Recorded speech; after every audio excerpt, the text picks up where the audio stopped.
hear about it anymore. Neutrality is what they say. Yeah. Yeah, they're trying to just wash their hands of it all. Yeah. Fascinating, though. Yeah. Are you a history buff? I love history. I am not a history student. It's very seldom to taught Russian history at UT because a member of the congregation told me after my quarter of Russian history Yeah. a low B minus, and I'm working. All right. That's a nice poster. Yeah. What's it? I mean, it's quilt, right? Kandinsky? I guess so, yeah. So welcome those who are here. We have some people here in my office here at the synagogue, and we have Nate some and people on Zoom. Sandy. Yeah, it's a good start. It's a good start. We'll see, see who else like the cat drags in, But great to be able to be here and there. Okay. Okay. Hello. All right. Hello. Welcome. Hello. Yeah. Thank you. So How is yeah, everybody? thank goodness we're doing okay, and Good. so we're really glad to have everybody here in one sense or another. And more often than not, we're pretty much on Zoom for this, but this is an occasion where it's light enough out and we can be here and be here and everywhere else people need to be. So um Hey, so yeah. yeah, so one thing, Sandra, you should know, since I think this is your first one of these classes, is that so we're going basically, psalm by psalm. We started at one and we're just keeping on. Oh, Unfortunately, the first number of those classes I didn't put onto YouTube. So okay. I think what is it? I did maybe 18 or 20, 23, like one of those. So the last 10 at least are definitely on my YouTube channel if you want to go to those Okay. classes. Yeah. Um, and so so what I'm going to do is I'm going to put the verses on the screen, and we'll take turns reading aloud, Okay. and we'll kind of just sort of talk through it. You should feel free to read in English if you are asked to read. I mean, we'll talk about the Hebrew from time to time, but we'll do what we can. So um, Okay. And you guys are at the over right down the street. This is not all Zoom. You right. guys are This is on. This Oh, is yeah. So some we people have are. we have Mary Linda and Richard are here at the synagogue right now. yeah, you guys are all at the synagogue. Okay, you know what? I thought this was only Zoom because oh my goodness, I would Yeah. have come in person. No worries. No worries. Oh, There are times. I mean, Usually the it next. is. Yeah. Yeah, more often than not, it is only Zoom. So, okay. based on just sort of when I'm around. So, Right. um, Okay. so yeah. Yeah, shoot. Okay, sorry, trying to get my other translation up. So let's see. There we go. All right, so we got that. Good. Okay. So we are in the middle of Psalm 33. So let me get that onto no, I don't mean to do that. Sorry, hold on. I always confuse. Yeah, stop that. Okay. For those who are watching on YouTube, obviously having troubles here. So pardon me as I organize myself. We will share a website. That's what we'll do. We'll do Safaria.org, and we will get up the. So one thing, Sandra, that you should know is that Safaria has every Jewish text you can imagine, and Oh, it's all free. It's all there. oh, Hebrew, and a lot of it is in English as well. Um, okay. uh, Richard, could I maybe ask you to run and grab the door? Sure. if that's okay. I had Mary Linda go last time, so. Um, so we are in the middle of Psalm 33, and I want this one to match. We're going to do the previous JPS translation because those are the books that we have here in the temple right now. So we'll use that one as our source. And so what I'll do maybe just to kind of get us set up, this psalm has 22 verses in it, and I think we went through the first 11 last time. So I'm just really quick, hopefully, going to go through the first 11 in English, and we'll kind of take it from there. So it starts with "Sing forth, O you righteous, to Adonai." When it says the Lord, I usually just say Adonai. It is fit that the upright acclaim God. Praise Adonai with the lyre, with the 10-stringed harp. Sing to Adonai a new song. Play sweetly with shouts of joy. For the word of Adonai is right, God's every deed is faithful. God loves what is right and just. The earth is full of Adonai's faithful care.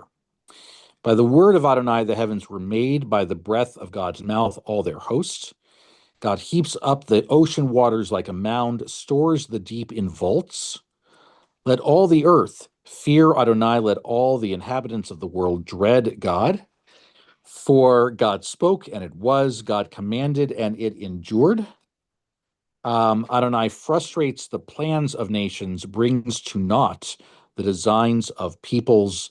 What Adonai plans endures forever, what God designs for ages on end. So, as a brief, kind of review of this, is there's a lot of creation typology in here, a lot of explanation of a lot of that, where we're talking about um, the amazing things that God did during creation. The Psalms go back to this over and over and over again. Um, and this is, this is thought to be a psalm in which it's like it was probably considered a kind of a popular song of the time. Um, so so we have this translation from the Jewish Publication Society, and then another translation that I have at my side and that Richard here has at his side is that of Robert Alter. I refer to Robert Alter's translation a lot as a good contrast to some of the more figurative language um, that the that the JPS typically uses. So anyway, so with all that said, I know I've kind of done all this exposition. Um, let's see. So, Sandra, could I ask you, just to welcome you and to have you read verses 12, 13, and 14? Yes, yes. So happy the nations whose God is, should I say Adonai? Should I say Yeah, the you can. Yeah, Lord? sure. Yep. Okay. So happy the nation whose God is Adonai, the people he has chosen to be his own. Adonai looks down from heaven. He sees all mankind. From his dwelling place, he gazes on all the inhabitants of the earth. Thank you. All right, great. So, uh, so this is so a couple of observations I have of this, and for those, by the way, on Zoom, I can't see you right now. So if you have something that you want to jump in and say, you should just jump in and say. And obviously, for those who are here in the office, they already know to jump in as which I appreciate. Um, so a couple things. First of all, this word that we have that is really common throughout the Psalms is the one that starts verse 12, Ashrei. Um, Ashrei is the first word of one of the most popular prayers, a prayer that is based largely on Psalm 145. And then also the very first psalm begins with Ashrei. And Ashrei means happy or fortunate, coming from the name given to one of Jacob's sons, asher. Huh? You know, Hmm. it's speaking of that. And so you know, and the Robinson. yeah. So yeah, I mean, so like oftentimes we have this trope of, you know,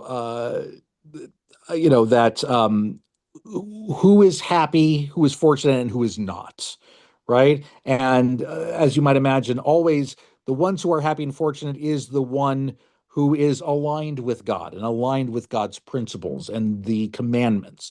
And the ones who are not so happy are the ones who are, the opposite, the ones who are ignoring it, who are, being a pain in the tuchus or whatever it might be, right? So, uh, and, and then here you have in verse 12 this notion of chosenness, right? The chosen people um, that God chose. Now, I'm not loving this JPS translation. Like God is generic here, and Right. that our God is Adonai. Yeah. How that reads. Yeah, exactly. Right. In other words, right, that you have that these other people, they may have other gods, right? And then, but we got the gold standard, right? We got the OG, right? The original god, right? Of sorts, right? And now what's interesting is, this translation of, God has chosen to be God's own in verse 12. Nachala in Hebrew really means like an inheritance, right? So it's more that like that that that that we are God's inheritance, or we are part of God's inheritance. The Alter translation offers the people God chose as a state for God. So again, similar idea, inheritance. Mine says inheritance and mine Yeah. Okay. So you have a slightly different one, right? And so older version. so you might I think Linda, you might have like the oldest of the JPS translation. Yeah, the oldest one before Okay, I was so even born. so listen. By the way, but the more translations, the merrier. I really think, So it's all good to compare and contrast. Um, so in other words, like who should be happy? Well, it should be it should be the people of Israel. We're the ones who should be happy. And then now you have in verse 13 that God is looking down Mhm. and beholding all of creation, all of humankind, right? Now, in the JPS translation, it's in the present tense. The Alter translation, however, it's in the past. So let's see if he comments on this. Yeah. Okay. So Richard, what does he read? What he comments on it? He says the viewpoint of this poem manages to be at once national, the people he chose as a state for him, and universalist. The God of creation surveys the deeds of men and women throughout the world. Okay. Okay. So that that's a juxtaposition we don't often see, right? We don't often see God referring to, or to the psalm referring to Israel and then all of humanity in rapid succession, unless it is to make a direct contrast, right? Sometimes it's very much, Israel, we're doing the right thing. Other people, maybe not so much. But here, not necessarily, right? I mean, it's not. This is not necessarily, at least up to this point, a tearing down of other peoples. Well, 12 indicates that God has chosen us, but the next two verses that he sees everybody. Right. God sees everyone. God sees everybody. Right. And and I've had this question come to me from time to time, which is, okay, if we're the chosen people, right? If Israel is the chosen people, what is the purpose of other people? And, you know, I, to me, I think the presence of other people is is in and of itself an argument for pluralism, right? It's an argument for it because if if Israel, if the people of Israel, if the Jewish people, if we were all that we knew, right, then we'd have no one to compare ourselves to. And by com and by comp and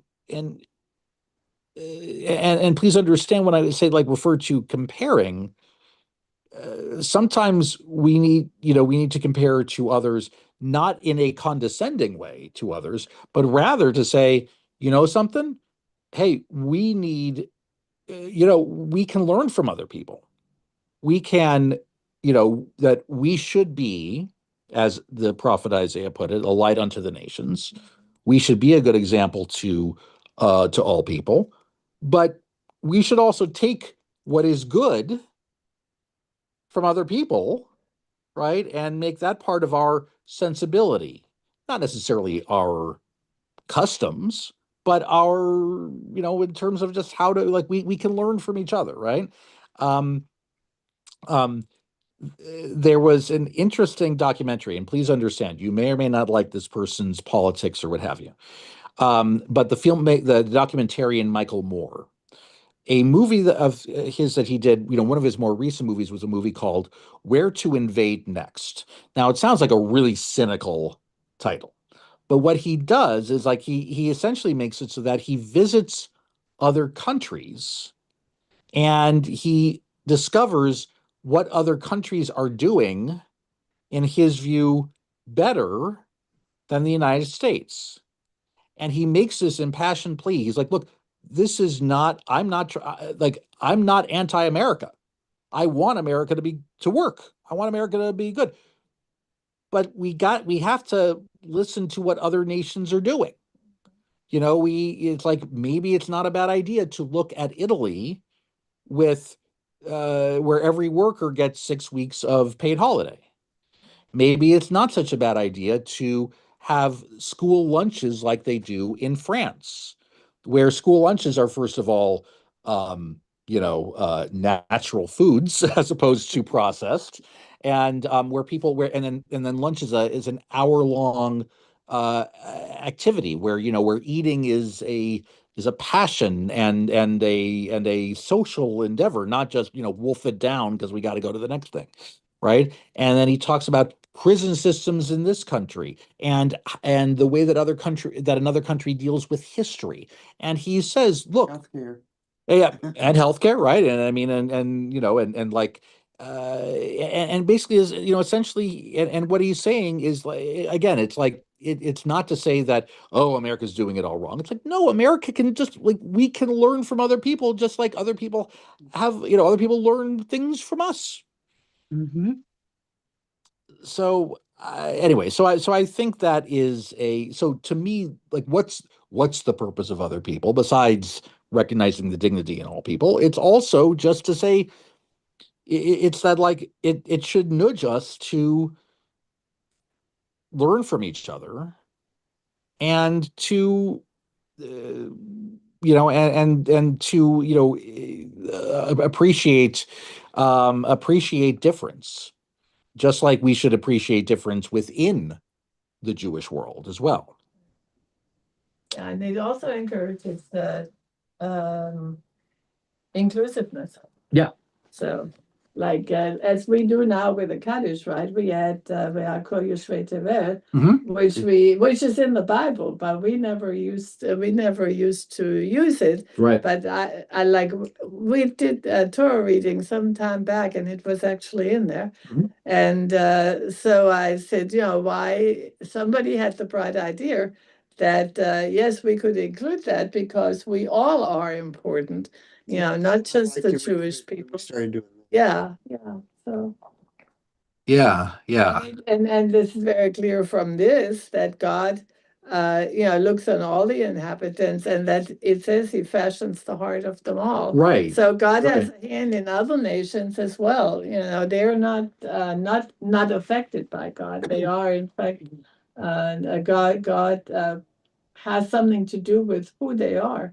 Yeah. So Yeah. And it's like, and, it's always this good reminder, the idea of we're all, that every person is created in the image of God.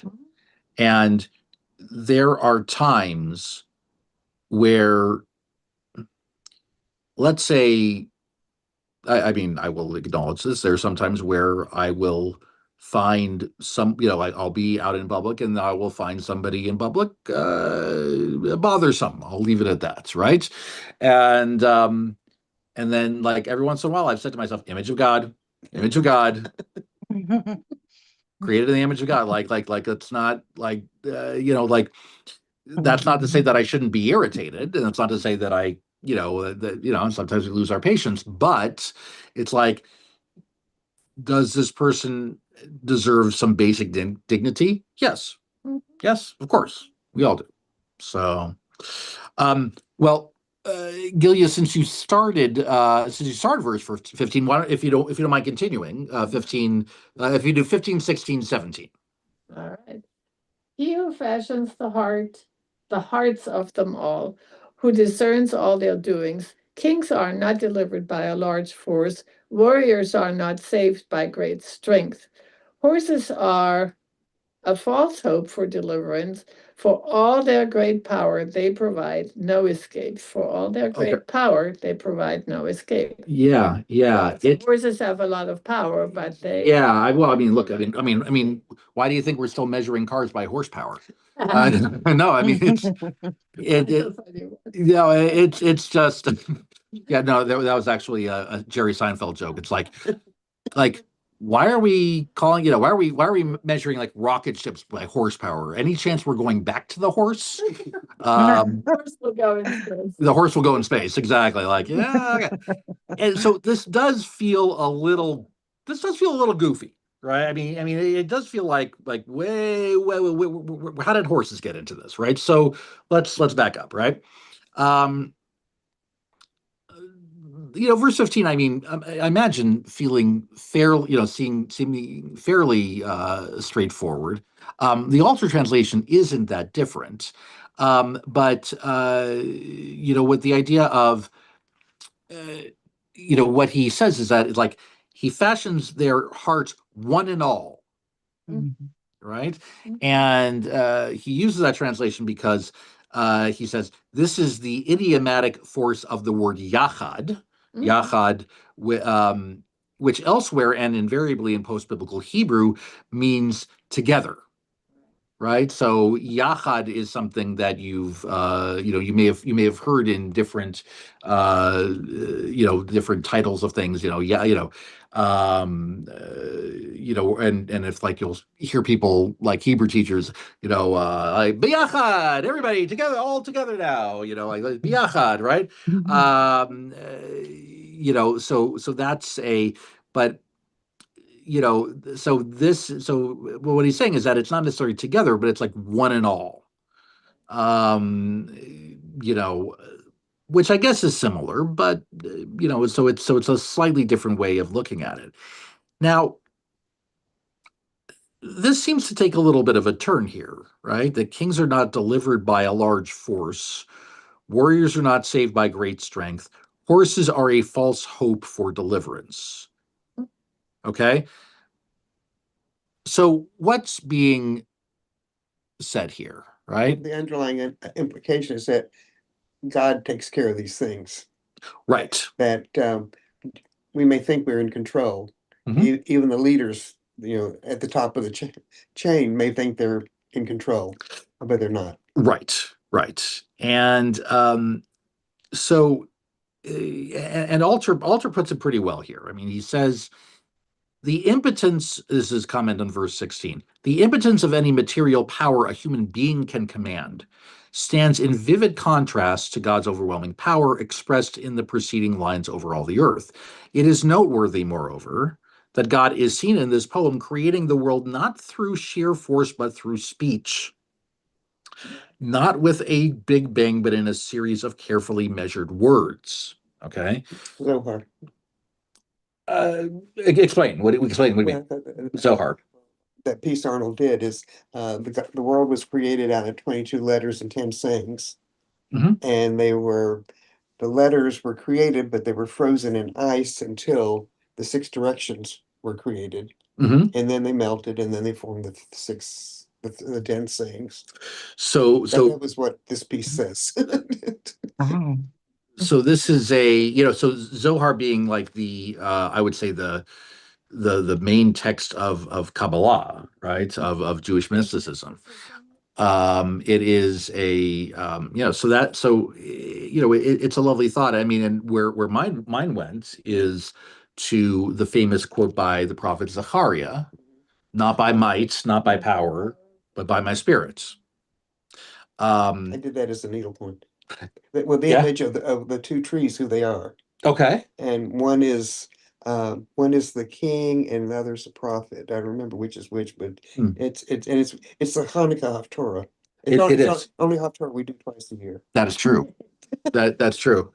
Yeah, no, I mean it's true. So like not by might, not by power, not but by spirit. I mean, and which by the way is, I mean, I learned that verse probably when I was in second grade, because there is a famous song by the Jewish musician Debbie Friedman, right? And if you've ever heard, not by might and not by power, but by spirit alone, shall we all live in peace. And As a 7-year-old, did you understand that?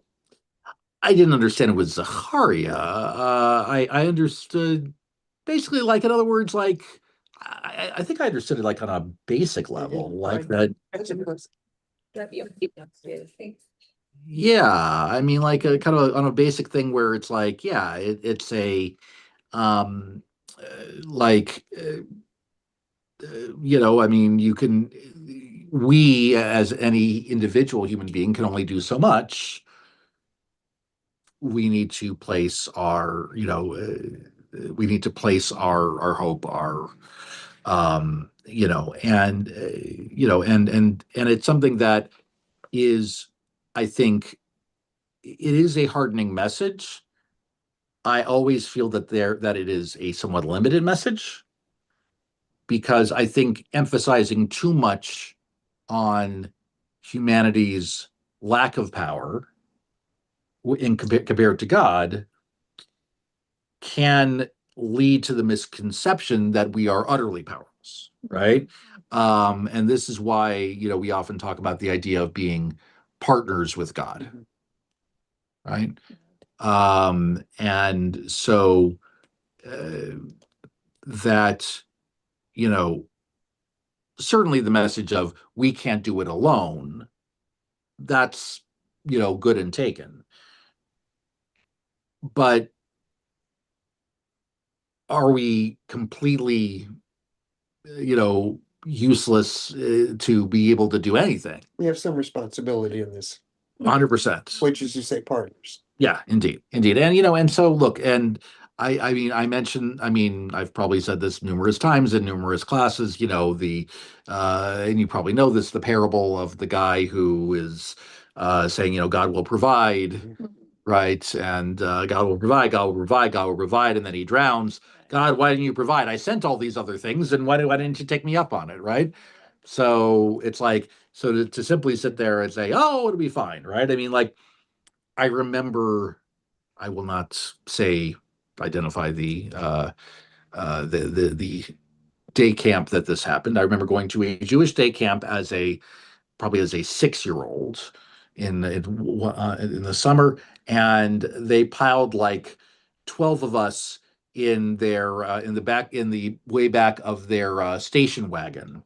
No seatbelts, of course, and it's like Hashem will provide. Hashem will provide. Nah, no, no, no, no. Like, like, no, Hashem put the seatbelt there for you to use, that's sort of what we You mean. want that one. Right, exactly. So it's like not the sharpest tool in the shed. So I mean it's anyway, so again, it has its limits, but it is still worthwhile.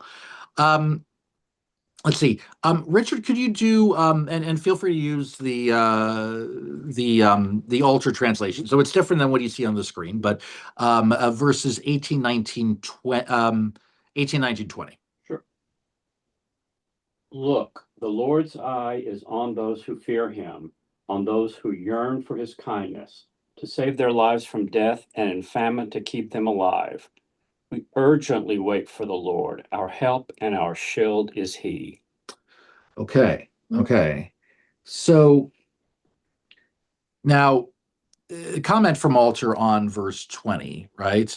Um, that the part where it says, urgently, right? Which isn't really part of the JPS translation. The adverb urgently, he writes, is added to suggest the force of emphasis achieved in the Hebrew through the use of the word nafshenu, our life breath, our very selves, as an intensive form of the first person plural pronoun. In other words, like Alter acknowledges that he's kind of playing with it a little bit because nafshenu chital Adonai, right? It's our way. So the word, in other words, what I'm trying to say is like the word urgent isn't actually in the Hebrew. No. But what is in the Hebrew is the fact that we're saying, nafshenu chital Adonai. It's not just that like we put our hope, our tikva in God. We're putting our nefesh, Right. our breath. We are putting everything. Like we are. I mean, to say that we are waiting with bated breath. That's kind of what's going on here, right? So setting our hope, the so what Alter is trying to explain is that like it's not just hope, it's like we are, we're hanging on here, right? We're It's our source. Which one is close to the Hebrew? I mean, and why are they taking such? That seems like that's You have new mail. kind of a stretch. Yeah, so I would say that I think Alter acknowledges in his commentary that he is stretching a little bit. So I mean, it might be more accurate, Will, to say something like instead of saying we set our hope on the Lord, it might be we um we wait with bated breath. Mhm. Adonai. That's get it. Like if I'm reading the English in the Torah or anything else, I want to know what the Hebrew said, not just what somebody decide they're gonna, you know, change it. Right, You right. guys are reading the Hebrew, and I think I'm reading the same thing in English, but apparently I'm not necessarily. So it's meant to like so I think so here's the thing. It's good for you to bring this up because like the reason why we have why there's so many different translations and so many people are doing translations of the same text. Like the text hasn't changed. Like every time somebody's like, "Oh, I've got a new translation for this. I've got a new translation." Like, well, every once in a while you look at it, it's like, okay, well, okay, have things changed that much? The Hebrew hasn't changed, Right. but our use of English, but boy, does that evolve, right? And I mean, look, you can imagine that, one day, I mean, I hope it doesn't come to this, but I mean, if you hear some of the slang of the of people my kids' ages, it's like I could imagine one day saying that all other gods are sus, and all the gods are sus, and only God has the riz to, I mean, I'm probably doing this completely wrong, and it's a good thing my kids are not watching this because they would probably be like, "Dad," like, but it's really like, so so so again, I hope it doesn't come to that. However, Yeah. like, but our use of English, think about how much it's changed in 100 years, which is a relatively short amount of time when you take a look at that. Gil, you wanted to say? I did want to say something, and specifically to Will. And this goes a little bit beyond what Rabbi is touching on. But when I was a young scholar, uh, barely out of graduate school, I was tasked with the job of translating Yehuda Halevi's poems. Now, not only Yehuda Halevi's poems, but Franz Rosenzweig's translation of Yehuda Halevi's poems. So Franz Rosenzweig was a German philosopher, and he and Martin Buber were good friends, and Rosenzweig was very much enamored with Yehuda Halevi. But so here I am. So I have the Hebrew with Yehuda that Yehuda Halevi wrote. I have the German that Franz Rosenzweig wrote, and then I have my ideas of what this might be. Well, there was a wonderful rabbi in Tuscaloosa. His name was Leon Weinberger, and he was my colleague. And he was famous for his translation of the PU team. And so Leon Weinberger and I would, over the phone, go over my translation of Franz Rosenzweig's Yehuda Halevi poems, and he would approve or not approve. And that's how this book came to be. That is Franz Rosenzweig's translation of the Yehuda Halevi poems. That is out there in the world. It actually got published. So people do crazy things with poetry when they translate, and they always interpret too at the same time.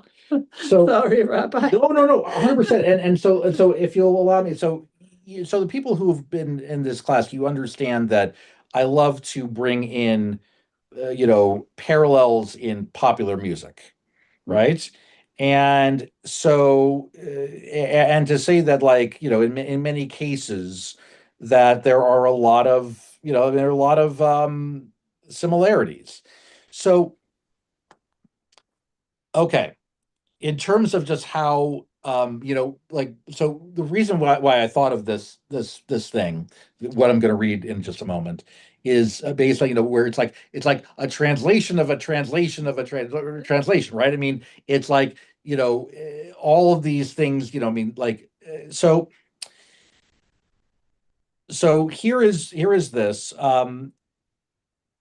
this person starts with: someone today asked me if I wanted to read the Smash Mouth song All Star, translated into Aramaic, and then back to English. The answer to that question is always yes. Now, the song I'm referring to, you may have heard, "Hey, now you're an all-star. Get your game on. Get play." So, so some of you may have heard of it, some of you may have not have. But this is how. Okay, so again, this is what happened. They took the lyrics from this song, translated it from English to Aramaic, and then they took the Aramaic, not recognizing that this was a song, and translated back into English. So this is what happens when you've done when you translated something a couple times over. This is how the songs goes. There was one who said unto me that the universe was going to cause me to tremble, that I am not the sharpest cutting implement in the storehouse. She had the appearance unto me as a stupid one, with her finger and her thumb in the frame of a Greek gamma upon her forehead.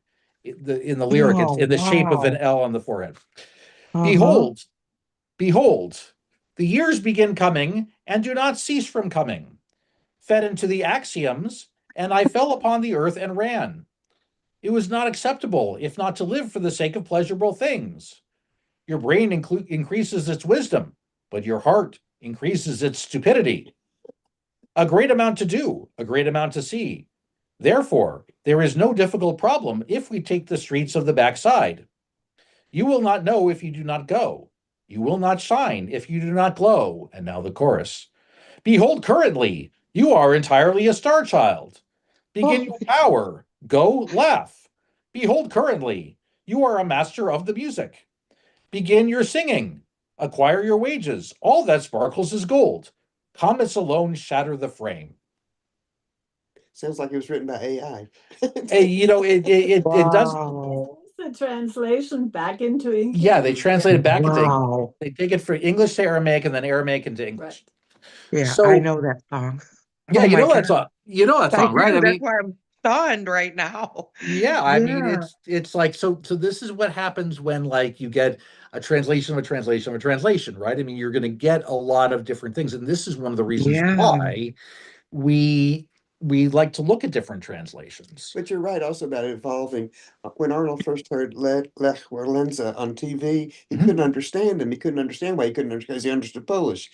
Then we were in line going to Israel, and there was a couple behind us. He could understand them. He said, "When did you leave Poland?" 1939.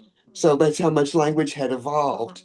Sure. That even in Wow. those few years. Yeah. I have a similar Wow. experience with German. There are words that I don't know Uh-huh. that are new that Yeah. have been added. Well, we create right. words. All languages do.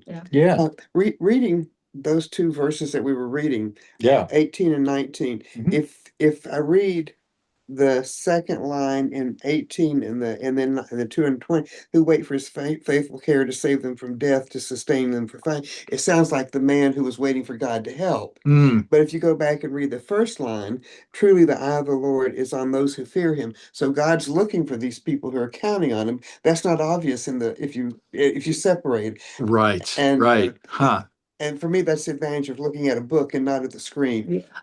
I hear you there. I hear you there. No, no, The and that problem with this though is if you don't read Hebrew or understand Hebrew at all, so, the Shema, uh, in 1978, when I was studying to join the tribe, the the rabbis gave me some stuff, but I got a huge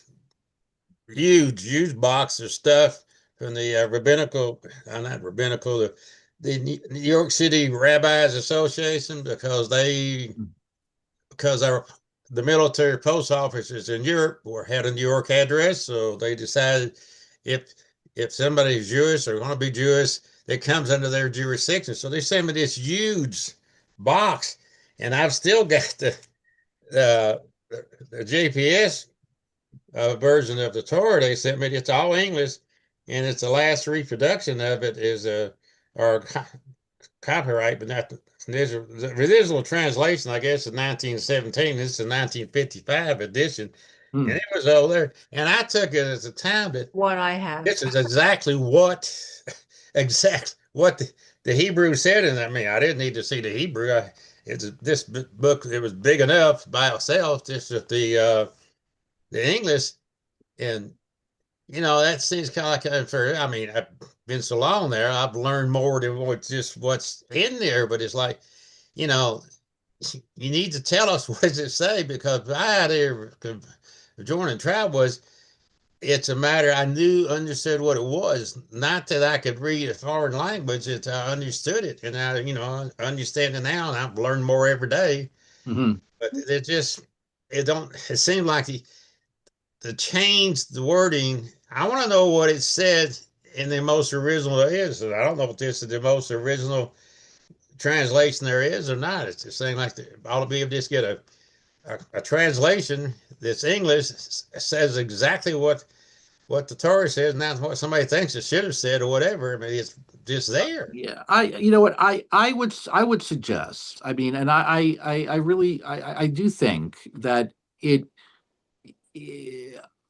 I might recommend that you look into getting the altar translation, because I think the altar translation is, for the most part, a lot closer to a literal translation. He does make exceptions here and there as when he sees it, but I would say that, and unfortunately, Safaria, the website that we're using, doesn't have the alter translation as one of the options. Another translation you might like. This isn't a he doesn't have a translation of the Psalms.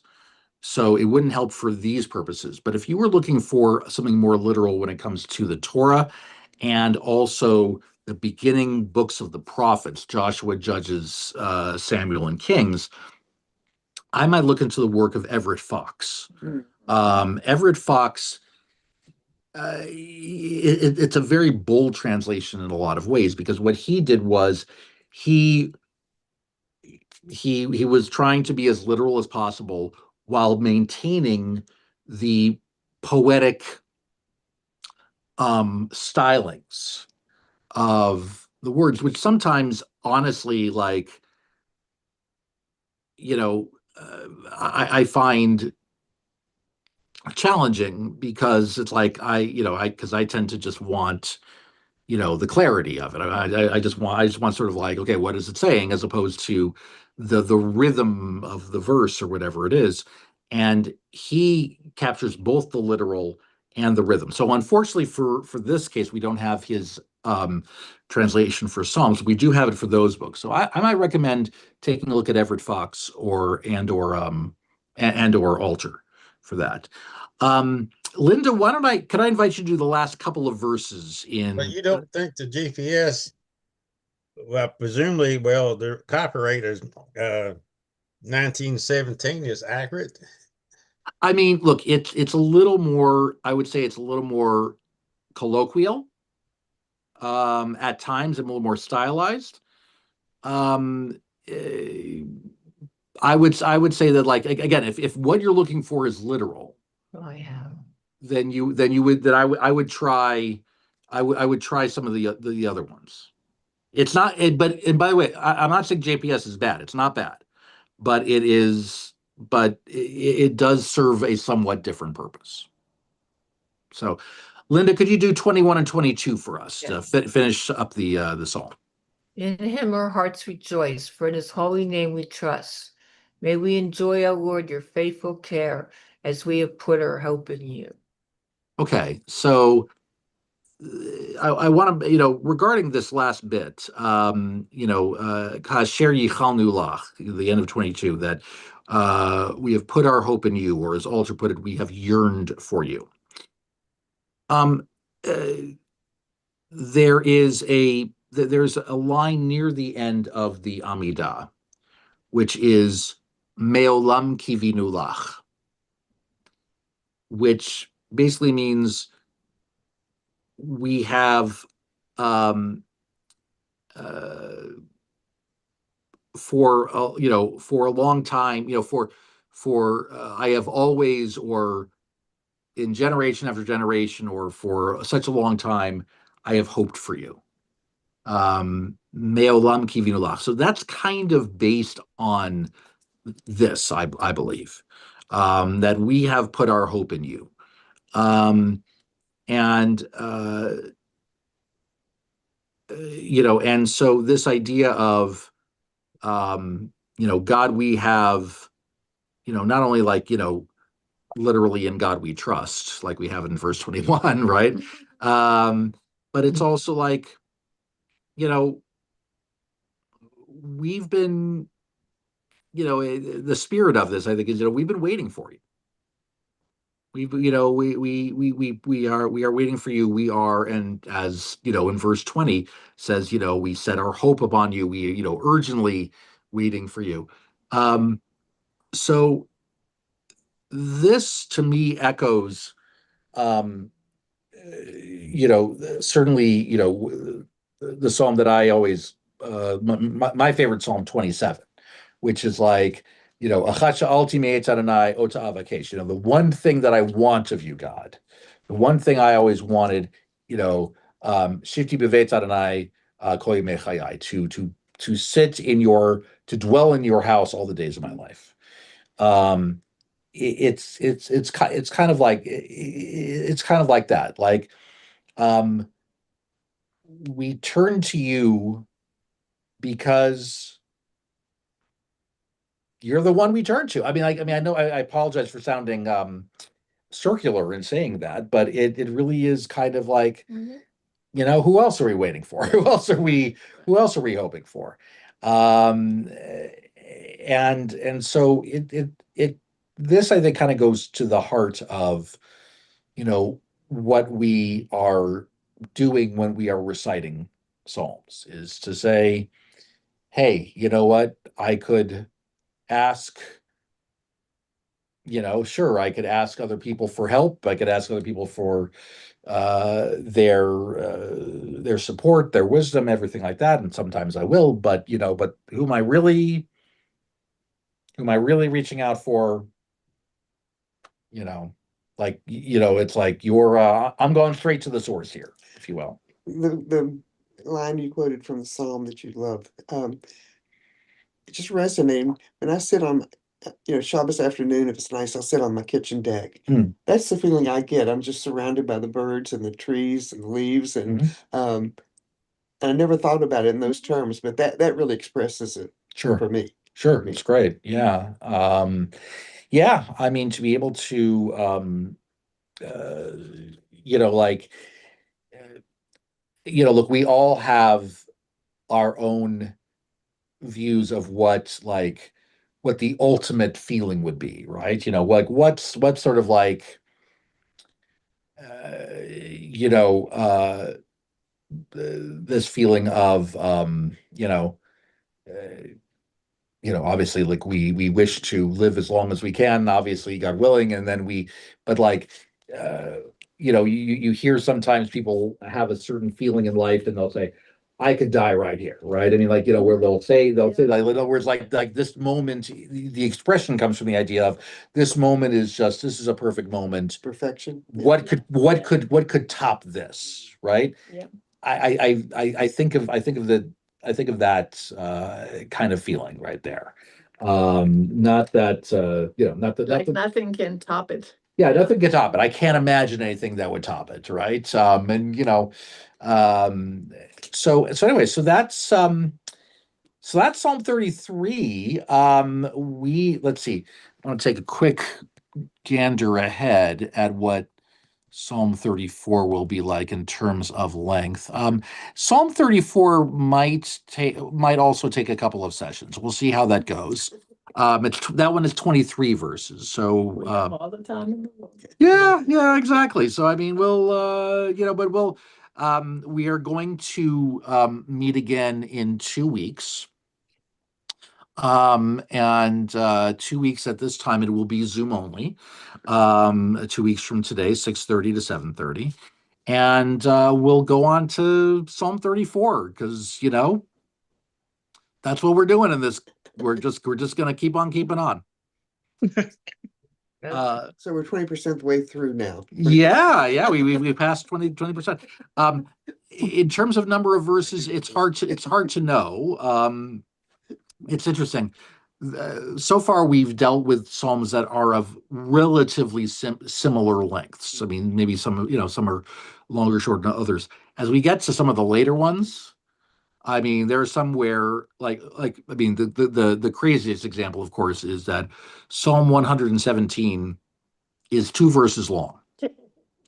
Psalm 119 is, I think, 189 verses long.